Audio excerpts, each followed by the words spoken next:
ụmụnne m daalụnụ. Nke bụ eziokwu na ọtụtụ mmiri agafego na akwa mmiri. Yes, a lot of water agafego under the bridge. Amarọ m ka m esi ekwu anyị enwe na ihe onyonyo anyị fụgasịrị gara viral maka fake product achọpụtara na Aba. Afụgo stampede maka ndị jere ibu rice na ọtụtụ ife ndị ọzọ. Ha nche abụrụ ife mma amanyezi ọnụ, mana achọọ m itinye ọnụ na ife gbasara fake product a maka ife nsogoro wee taa afụfụ ya. Ndị kwuru okwu si mara amarụ na bọọlụ agba n'ahụ aja na-anachighatara onye gbara ya nọ. Ụmụnne m, people can be mean. Ọkwefọ ndị be anyị ndị be anyị na-adị mean n'ịchụ ego. Quest for money. Achụtachazie ego a kedu ife eji eme? Agha ya n'enu, ghafụsịa ya, were ya mee ọkanga, were ya zaa oke afa. Mana ife imeta na-echego. Ndị a na-alụ product a ka m chọrọ ikwu okwu maka enwe ndị nọkwa kịta aka na-arụ fake product kama na onye jide n'ukwu ose nya nwatara mkpụrụ ofe. Ịma ọgụ onye ibi ịchọ ha na ka gị na onye ibi n'udebe ọgụ kwụọ aja ịkwụrụ a na-aja ọgụ ebiela. Ọgụ onye ibi ịchọ ka obie kwụọ aja. Akwa ifere ife unu na-eme ma wine ma juice, ọtụtụ ife unu na-alụ ma ndị ka na-alụ kịta maka ndị enwude ọnwa one ma one gara aga amabọ na nke ndị adị. Ifuru the quantity of goods ndị a bupụtara out of wickedness, ebe sheer wickedness ka these people ji wee na source n'iyi ka e wee nweta ego ụwa picture ndị nwụrụ anwụ ọgwụ na ka e wee bute ike asụsụ a na-asụ kịta ebute ike a na-asụ ya ma n'ụlọ ụka ka ebute ike ewere ya na-edufusi ọtụtụ ndị ntorobịa, ndị ikom na ndị inyom, ewere ya na-ana ha n'iyi ka ibute ego bịa ghasa na main road.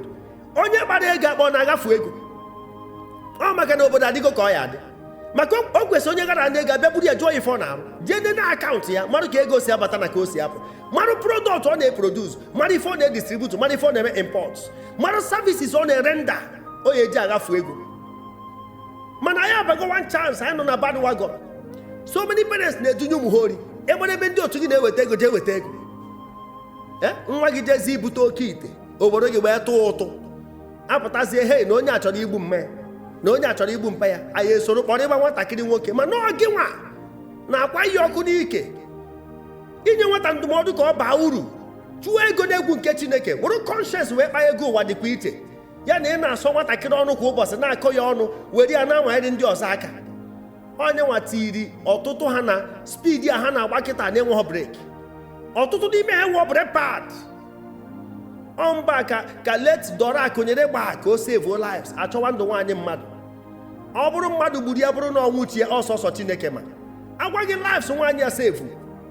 Ọkwa ifuru unu ka ha rabụ ndị niile na-arụ ụdị ife a unu ama na unu nwagburu ndị a m na-egosi n'akụkụ ebe a na-ekwe Idika kidney gburu ya, unu ama na unu nwagburu Idika, unu ama na unu gburu Chinedu Nwadike, unu ama na unu nwagburu Ada Igbo, unu ama na unu nwagburu Ada Jizọs, Leo Mezie, unu ama na unu gburu ya na ọtụtụ ndị ọzọ sọsọ ebe unu na-achọ ego.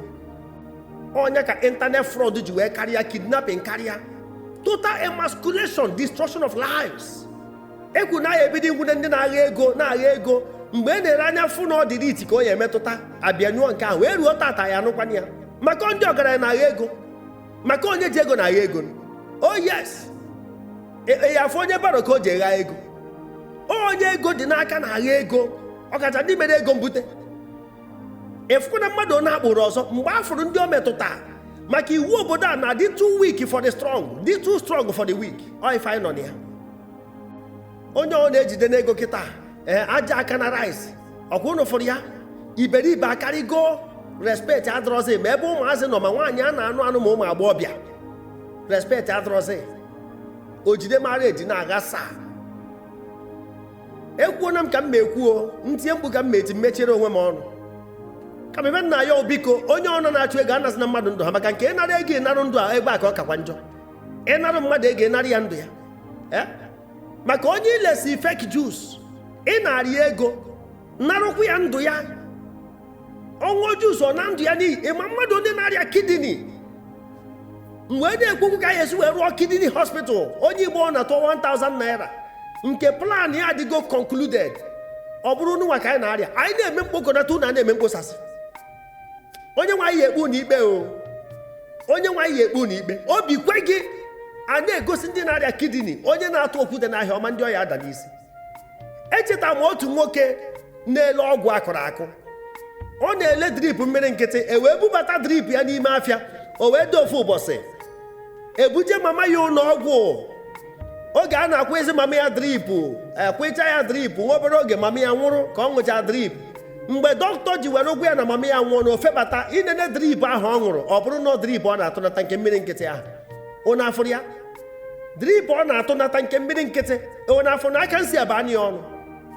Ọ bụrụ ya bụ na ijebe ahịa nyuchie nso ụzọ ịnatawa izute ijiji. Ọgwụ nwanne ya nwoke na-eme broadcast na redio kwuru ụbọchị a na mmadụ butere wine wee bunye oyi ya nwoke oyi eji wee kwuo ozu, o ji wee kwado ya bụ ijezie wine a wee naba wee kpọọ ya n'ekwentị si ya biko ya na ndị be ya ṅụkwana nke ahụ na onwe nke ahụ ebutere ha na nke ebutebu nke eji akwa ozu. Ka you imagine? Mmadụ na-arụ wine anyị ebupụta to the public wee bi ya oyi ya nwoke si ya biko nye na ndị be ya ṅụkwana nke a nọ nke eji akwa ozu na oyi ebutere ha nke ha ya aṅụ. Esi m na onye a nwee conscience. Working corpses ndị nwụrụ anwụ na-aga ije. Akpọ m mụ na asị Chineke ya ekpechi unu ncha niile ikpe. Zisa na ihe onyonyo ahụ mụ brọda Paul Chigbo ka ọ dị.